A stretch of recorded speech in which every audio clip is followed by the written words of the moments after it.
இந்த வங்கதேசத்தை பற்றி தாங்க இன்றைக்கி பேசுவோம். இந்த வங்கதேசத்தில் மாணவர் போராட்டம் இன்னும் நடந்துக்கிட்டே இருக்குங்க.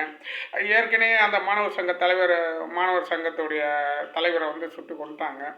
அவருடைய பிரதர் இருக்கார் இல்லையா, அவர் வந்து இப்போ என்ன சொல்கிறாருன்னா, எங்கள் அண்ணனை வந்து கொன்னது வந்து இந்த கவர்மெண்ட்டு தான் அப்படிங்கிற மாதிரி அவர் சொல்கிறாரு.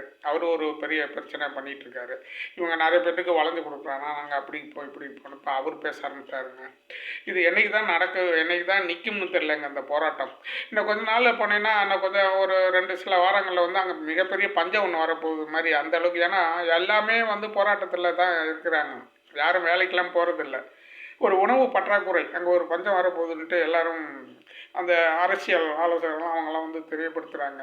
இந்த நிலைமைக்கு ஆக்குனது அந்த மாணவர் சங்க தலைவர் தாங்க. இது தேவையில்லாமலாம் பண்ணிக்கிட்டு என்னமோ அதை பண்ண போகிறேன், இது பண்ண இந்தியாவுக்கு எதிராக வந்து இது பண்ணுறேன் அது பண்ணுறேன்னு சொல்லிக்கிட்டு ஒன்றுமே செய்யாமல் மக்களை வந்து இந்த அளவுக்கு ஒரு போராட்டத்துக்கு மாற்றி கிட்டத்தட்ட இந்த சுதந்திரத்தை இந்தியா எப்படி வாங்கி கொடுத்துருன்னு அவங்களுக்கு இன்னும் தெரியலையோ என்னன்னு தெரிலங்க.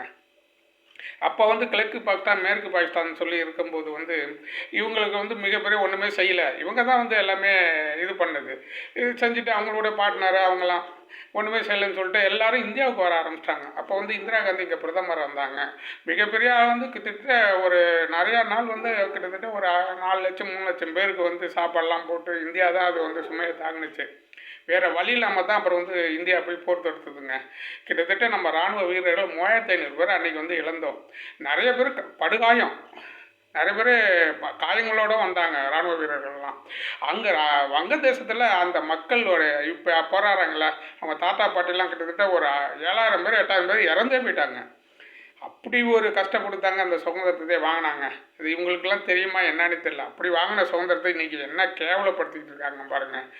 இந்தியா இல்லைன்னா இதெல்லாம் நடந்துட்டு இவங்களுக்கு ஒரு தனி நாடுன்னு ஒன்று உருவாயிருக்காரு. இவ்வளோ கஷ்டப்பட்டு அன்றைக்கி இருந்த பிரதமர் வந்து அதை அவ்வளோ ஒரு கெட்டிக்காரத்தனமாக கையாண்டு அந்த சுதந்திரத்தை வாங்கி கொடுத்தாங்க. இது முறையாக பயன்படுத்தாமல் போராட்டம்னு சொல்லிட்டு மிகப்பெரிய பஞ்சத்துக்கு அந்த நிலைமைக்கு போயிட்டாங்க.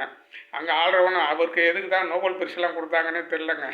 அவர் சரியானபடி ஒரு நியாயமாக நடத்தணும்ல. இவரை அவங்க பக்கமாகவே சார்ந்துக்கிட்டு இன்னும் வன்முறை கட்டுப்படுத்தவே முடியலங்க அவரால். அப்புறம் அவரெல்லாம் எதுக்கு அங்கே அதிபர் இருக்காருன்னே ஒன்றுமே தெரிலங்க.